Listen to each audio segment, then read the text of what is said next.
have you ever paused to wonder if, these really profound ideas from centuries ago, the kind that genuinely reshaped whole societies, still hold some surprising power, some practical guidance for your life today? In our modern, sort of fast-paced world, it's easy to feel a bit disconnected from history, right? But what if some of the most influential thinkers, people who really changed the game, actually offer a kind of shortcut? A way to understand the very foundations of our freedoms, our education, maybe even our economic well-being. Today, we're taking a deep dive into the insights of one of history's really pivotal figures, John Locke. Our mission here is to unearth how his philosophy, which sprang from that whole intellectual ferment of the 17th century, provides incredibly relevant, genuinely profound guidance for your modern life right now. We'll explore how his revolutionary concepts, ideas about individual rights, the role of government, the nature of education, even the principles of economic freedom, how they continue to echo, really, in our daily experiences. It's true, yeah. The landscape of philosophy can often seem vast, maybe a bit intimidatingly abstract sometimes. But what's particularly compelling about Locke, I think, is his relentless focus on the practical application of ideas. He wasn't just crafting theories for, academics to debate. He was deeply concerned with how individuals actually live, how they govern themselves, and how they learn and grow.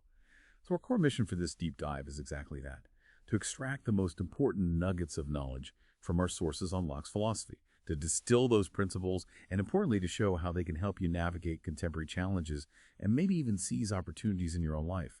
We'll be going on a kind of structured journey, looking at 5 key areas where Locke's wisdom really, really shines through, hopefully offering a fresh lens, to view your everyday reality. Okay, let's dive right in then, starting with a concept that feels, well, truly foundational, especially for how so many of us, particularly in the Western world, but increasingly globally too, perceive ourselves and our place in society.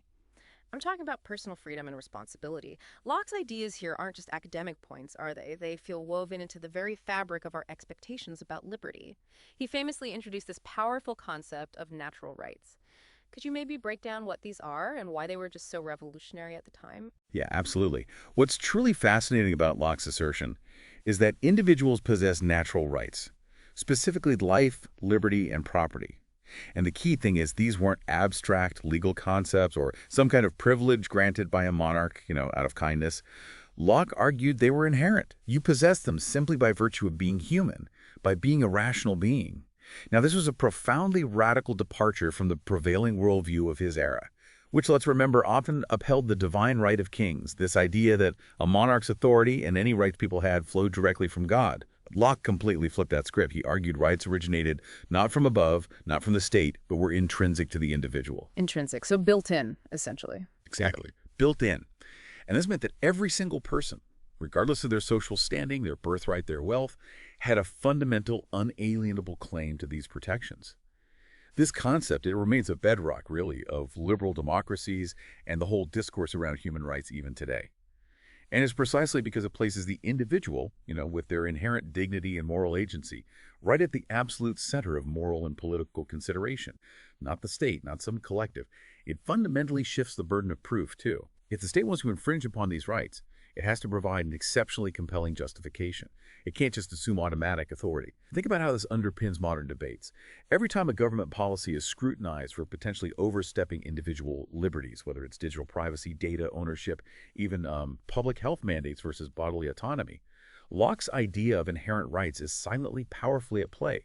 It forces us to continually ask, where does the state's legitimate power end and the individual's inherent right begin? This isn't just theory. It's the framework for real-world arguments about freedom, day in, day out. That's a really powerful connection. So if these rights are inherent, like you said, not granted by some external authority, then that directly shapes our understanding of personal autonomy, a term we use all the time today. Locke's vision of natural rights seems to directly empower our ability, our need, really, to make informed decisions for ourselves, doesn't it? Precisely. Yes. The natural right to liberty, the one Locke championed, translates directly into what we now understand as personal autonomy. It's that profound freedom to direct your own life, to make choices that truly reflect your values, your aspirations, your reason. And this covers everything, really, from your career path and personal relationships to your fundamental beliefs, how you spend your time, how you manage your own resources, and crucially, doing so without undue interference from outside forces. Provided, of course, and this is key in Locke, that your choices don't infringe upon the legitimate rights of others. This power of self-direction, the ability to chart your own course based on your own conscience and rational thought, it's incredibly empowering. It means you're not just a passive recipient of external dictates or, a mere cog in a larger machine. You are an agent, an author of your own life story. Think about it in practical terms. Every time you research a big purchase, or carefully weigh healthcare options, or deliberately choose a career that aligns with your passions, you are actively exercising that locking principle of personal autonomy. It's about being the primary architect of your existence, not just a character in someone else's play. Right. And this isn't solely about our individual choices in isolation, is it? These principles, natural rights, personal autonomy, they extend powerfully into how we interact within society as a whole. They provide such a strong ethical foundation, it seems, for advocating for human rights globally, and crucially, for respecting others' freedoms right here in our own communities. Indeed, yes. The logical extension, really, of believing in inherent natural rights for yourself is the consistent recognition and respect for those same rights in others. It has to be reciprocal. Locke's principles give us the philosophical bedrock to, as you say, advocate for human rights on a universal scale, especially in places or societies where these fundamental entitlements might still be developing or, tragically, are actively under threat, becomes a kind of moral imperative. But this advocacy is also deeply reciprocal, as I said. Respecting others' freedoms and boundaries isn't just about being polite. It's the very foundation of a functioning, harmonious society. Your liberty, in Locke's view, well, it extends only to the point where it begins to infringe upon another person's rightful freedom. That's the limit. That makes sense. And this mutual recognition and respect, it isn't just some lofty ideal. It's the practical mechanism that actually improves social and political cooperation. When individuals feel secure in their rights, and they see that the rights of others are also being upheld, they're far more inclined to participate constructively, to trust institutions, to engage in civil discourse rather than, resorting to conflict. This fosters an environment where a diverse array of individual liberties can actually coexist harmoniously. It reduces fragmentation, mistrust, and that potential descent into chaos that happens when these principles are ignored. It really makes you think, doesn't it? If our rights are inherent, not granted, what does that demand of us? As individuals in how we interact with our communities, and maybe with those whose rights might be under threat.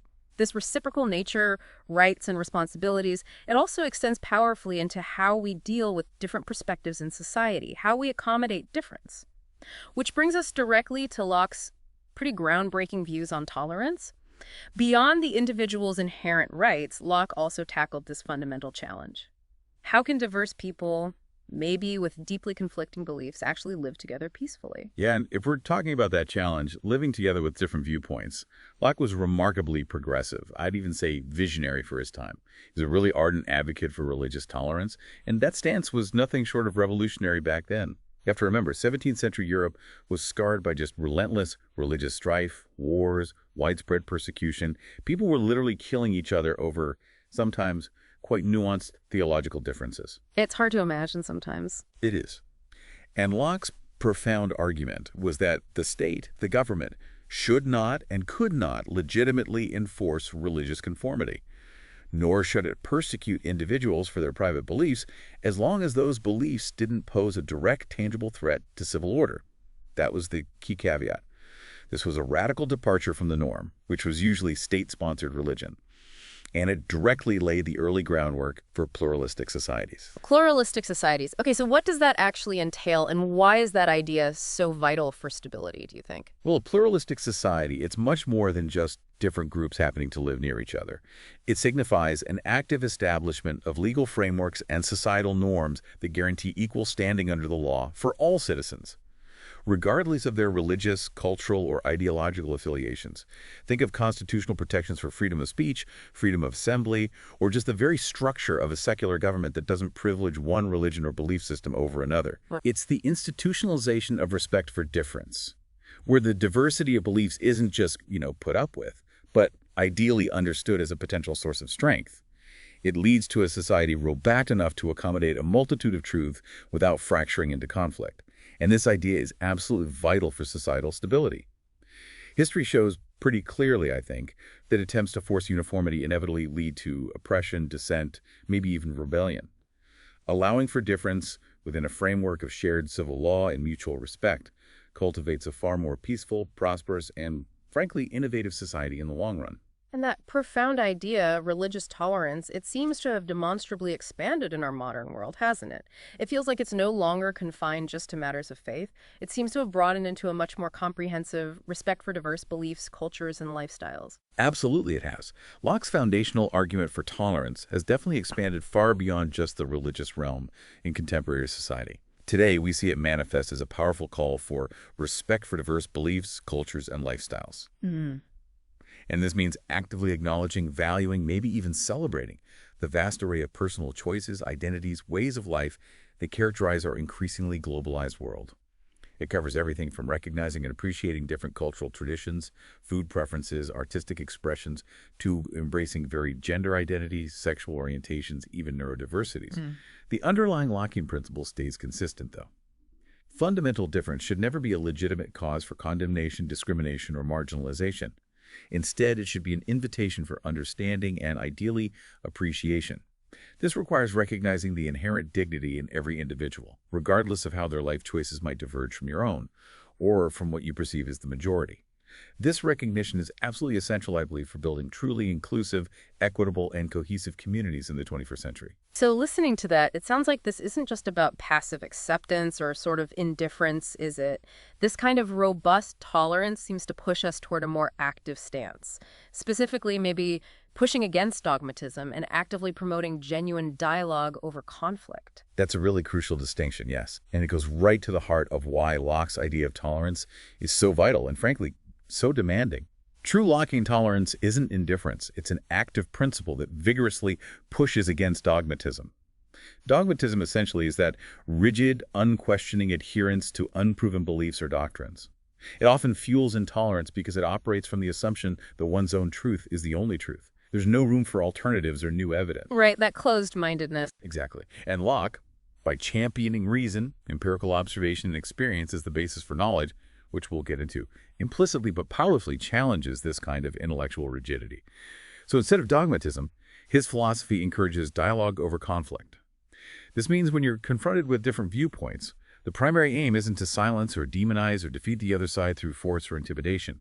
Rather, is to engage in open, honest communication, respectful debate. The goal is to seek understanding, clarify positions, explore the underlying reasons for disagreement, and potentially even discover common ground or new insights that emerge from that mutual exchange.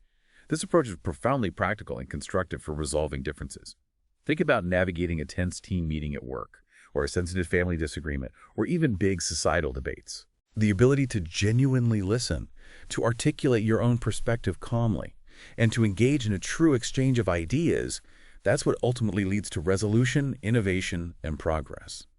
Much more effectively than just confrontation, polarization, or shouting louder, it moves us from being stuck in entrenched positions towards finding potential pathways forward. It really makes you consider, doesn't it? How does fostering this mindset, this Lockean push for dialogue over dogmatism, help you personally navigate disagreements or understand different perspectives in your own life at work, in your community, even with family? That's a profoundly practical application. Now, this next point, this offers a fascinating shift in perspective. Because Locke didn't just talk about what we believe or how we interact. He delved into the very nature of human understanding itself, how we come to know anything at all. And this radically reshaped ideas about education and learning. Yes, this takes us into, arguably, Locke's most groundbreaking philosophical work, an essay concerning human understanding. In it, he introduced his famous concept of the mind as a tabula rasa, that's Latin for blank slate. Now, before Locke, many influential philosophers believed that humans were born with a set of innate ideas, a kind of pre-programmed knowledge or inherent moral principles already embedded in their minds from birth. Like we come preloaded with certain things. Exactly, preloaded. But Locke argued the complete opposite. At birth, he said, the mind is entirely empty, like a blank page just waiting to be written upon. And the profound implication here is that the mind is primarily, fundamentally, shaped by experience. Not by these supposed innate ideas, not by some predetermined destiny. Every sensation we perceive, every interaction we have, every observation we make, every time we reflect on our own thoughts, that's what fills the slate. This was radical because it placed immense emphasis on the power of the environment, of education, of individual learning, rather than inherited status, fixed predispositions, or divine predetermination. Huge implication. Huge. It suggested that what you become is largely a product of what you encounter, what you learn, how you engage with the world, rather than just what you're born into. It's a powerful rejection of the very idea of a fixed human nature or an inherited destiny you can't escape. And provocatively, this also suggests that things like deep-seated prejudices or societal biases aren't innate, they are learned, which in turn means they can also be unlearned and reshaped through new experiences in education. This opens the door for, say, transformative interventions in disadvantaged communities, and it even offers insights into the malleability of human behavior, informing fields like behavioral economics today. Wow. So if our minds are indeed shaped by experience and they're not pre-filled, that immediately leads to this powerful idea of lifelong learning. It means you're truly not stuck with what you were born into, and your capacity for understanding and growth is continually evolving, maybe even endlessly. That's exactly right, yes. The tabula rasa concept fundamentally underpins the entire philosophy of lifelong learning. If your mind isn't pre-filled, if it's constantly being written upon by new experiences and reflections, then learning is inherently an ongoing, continuous process. It extends from birthright to the very end of life. It implies a dynamic rather than static view of human intelligence, potential, even character. And this is an incredibly liberating perspective because it means, as you said, you're not stuck with what you were born into. Your intellectual abilities, your understanding of the world, your skills, your very character, they aren't fixed by some genetic code or your family's social standing or your initial schooling. Instead, your capacity for understanding and growth is continually evolving based on what you expose yourself to, what you reflect upon, and how you consciously choose to engage with the world. This perspective encourages immense adaptability and resilience. It means no matter where you start, you can always learn, grow, acquire new skills, even redefine aspects of yourself. It's a powerful antidote to fatalism, suggesting that personal growth is a journey without a final destination, always open to new chapters. Think about the need for constant reskilling in today's job market, or the sheer joy of picking up a completely new hobby in retirement. These are all expressions of this fundamental Lockean insight. And this has just profound implications for how we approach education itself, doesn't it? It suggests that teaching should be less about, just drilling facts, rote learning, and more about fostering a spirit of questioning, exploration, and personal growth, moving far beyond mere memorization. This is precisely where Locke's philosophy truly transforms our approach to education, yes. If the mind is indeed a blank slate shaped by experience, then the purpose of education shouldn't be about simply force-feeding pre-digested facts or insisting on rote memorization of information. That misses the point. Instead, this concept vigorously encourages teaching that promotes questioning, exploration, and personal growth. The role of the educator shifts, doesn't it? From being just a lecturer transmitting information to being more of a guide, a facilitator who helps students embark on their own journeys of discovery. So why is that active questioning and exploring so much more valuable for real understanding than just memorizing? Well, because memorization is largely a passive act, right? It's about recall, storing information to be retrieved later. Questioning and exploration, however, these are active processes. They engage students in critical analysis and problem-solving, hypothesis testing, the active construction of meaning. These methods foster genuine curiosity, they cultivate resilience when faced with intellectual uncertainty, and they develop the ability to think independently. These qualities are infinitely more valuable in a complex, rapidly changing world than simply being able to recite facts on command. And for today's learner, especially in this age of just overwhelming information overload where facts are instantly accessible with a quick search. Right, you can Google anything. Exactly.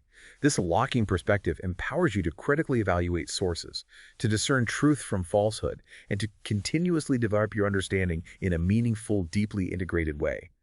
Rather than just passively consuming data points, it's about empowering the learner to build their own robust frameworks of knowledge, not just accumulate disparate pieces of information.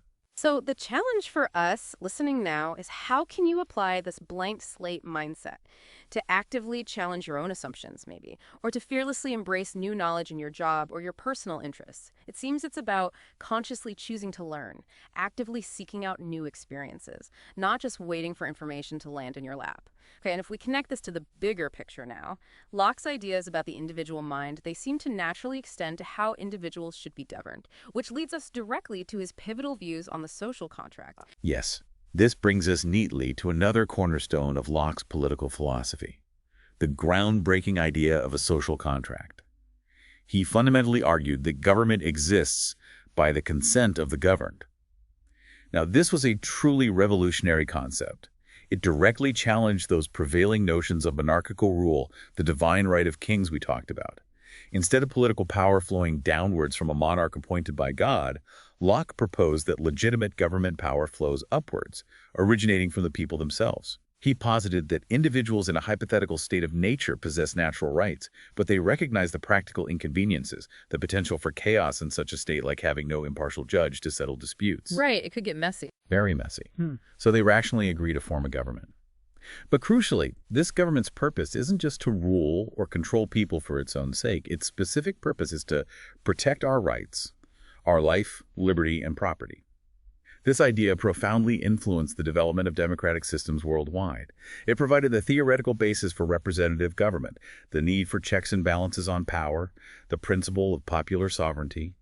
It established that governments derive their just powers solely from the people they govern, making the people the ultimate source of all political authority and legitimacy. This radically shifted the whole relationship between rulers and the ruled. And that concept, the social contract, it immediately brings us squarely into the present day and our own civic responsibility, doesn't it? It feels far more than just a historical idea. It seems to actively promote and define how we, as citizens, should engage in society right now. Absolutely. It's entirely current. If government exists by your consent, then you, as a citizen, inherently possess a direct role and, frankly, a profound responsibility in ensuring that it remains legitimate, effective, and true to its purpose. This promotes civic responsibility in its purest, most active form. Our sources highlight examples like voting, which is probably the most direct and accessible expression with your consent, or, conversely, your withdrawal of consent at the ballot box. Then there's activism, actively speaking up when you perceive rights are being infringed, or when government overreach threatens liberty. Actively working to shape public policies that align with the broader public good, and holding leaders accountable, persistently demanding transparency, ethical conduct, strict adherence to good governance from those in power. These actions aren't just, optional extras. They are essential ongoing expressions of the consent of the governed. They represent the mechanisms through which citizens actively participate in the continuous renegotiation and upholding of that social contract. Citizens aren't just passive recipients of governance. They are active co-creators and custodians of the very system meant to protect their rights.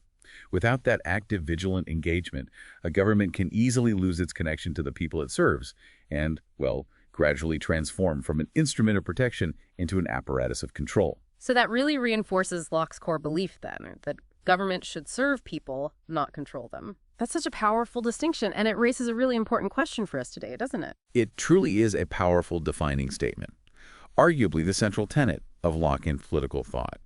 When Locke asserts that government should serve people, not control them, he's drawing a clear foundational line. He's delineating the legitimate purpose and the inherent limitations of state power. To serve means the government acts primarily in the best interests of the governed. It consistently protects their natural rights, life, liberty, property. It administers justice impartially. It fosters an environment where individuals can flourish and pursue their own well-being. It implies a government that is responsive, accountable to its citizens, and inherently limited in its scope. Conversely, a government that controls implies one that dictates personal choices arbitrarily, suppresses legitimate dissent, confiscates property without just cause, or infringes upon fundamental liberties without compelling justification. This distinction is absolutely critical because it provides a timeless framework for evaluating government actions historically and today. It constantly prompts us to ask, is this policy, is this action truly serving the people? Or is it primarily designed to expand the government's own power or influence? And this raises that crucial question for today. How do we as citizens ensure our governments actually adhere to this principle in our complex modern world? It requires continuous vigilance, a constant demand for transparency and accountability, and the active exercise of our civic responsibilities through various checks on power, a free press, an independent judiciary, robust civil society organizations. It's a never-ending push to ensure power remains with the people. That really makes you think. How does understanding this concept, the social contract, inform your participation in local or national civic life, and how you view the responsibilities of leadership? It definitely changes the lens.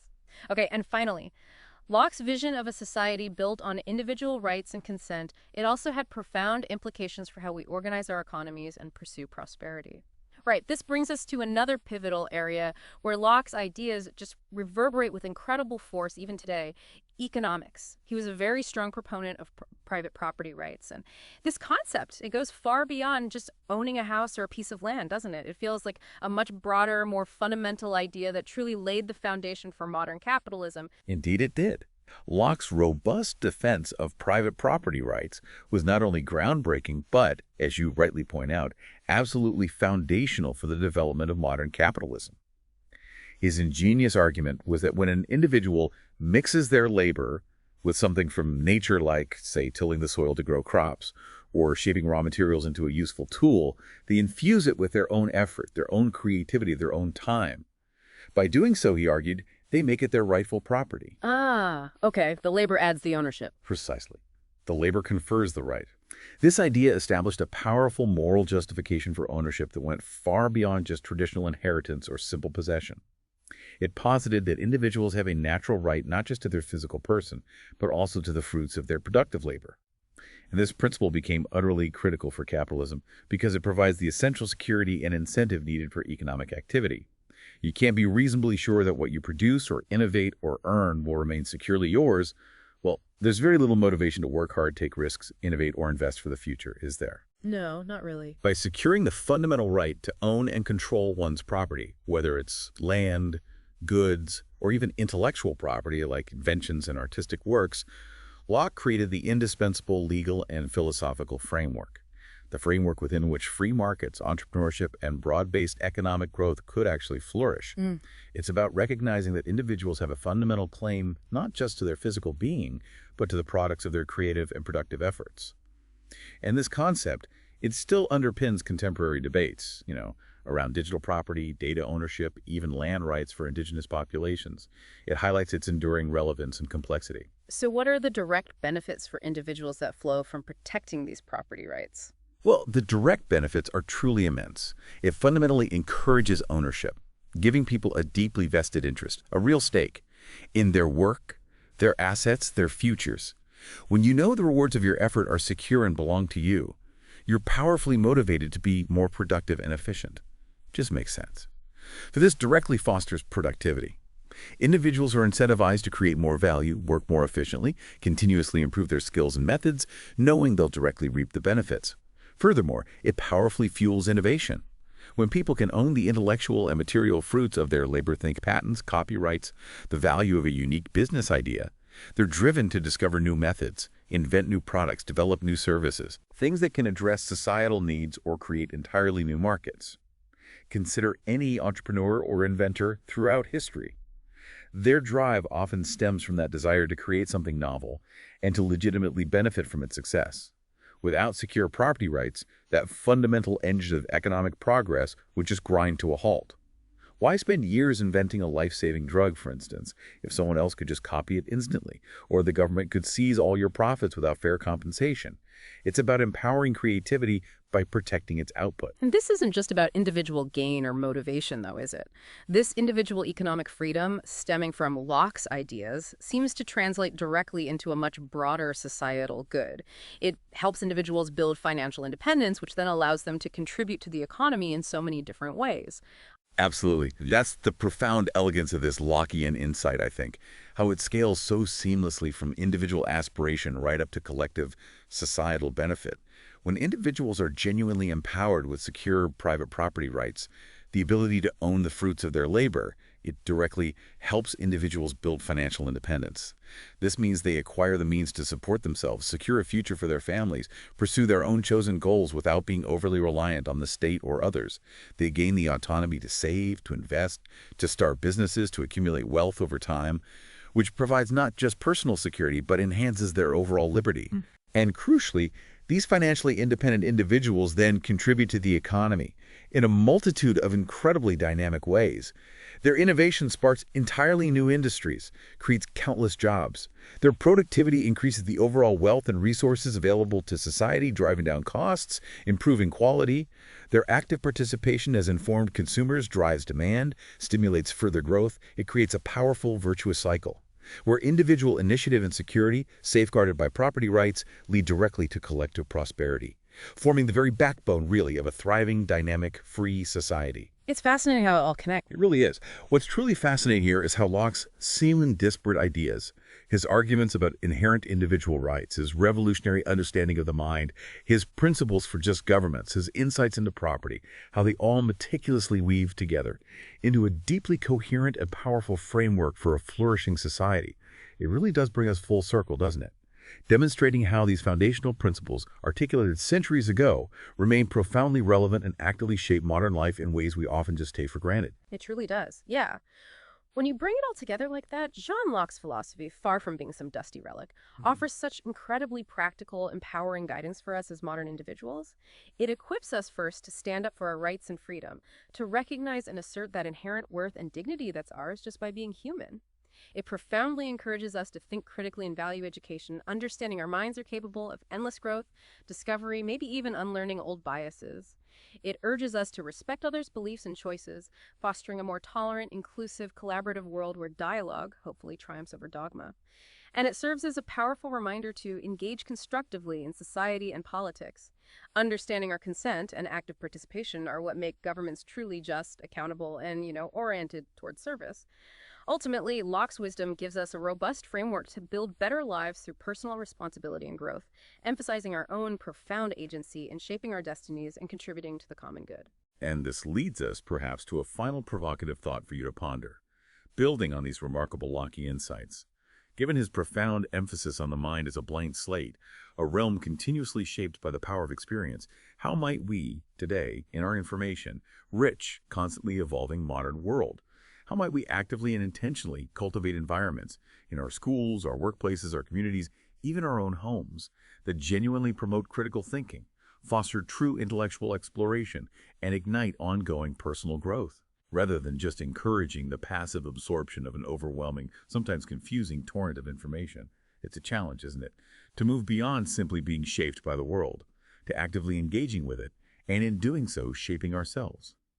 We hope this deep dive into John Locke's enduring wisdom gives you much to reflect on and perhaps apply in your own dynamic life.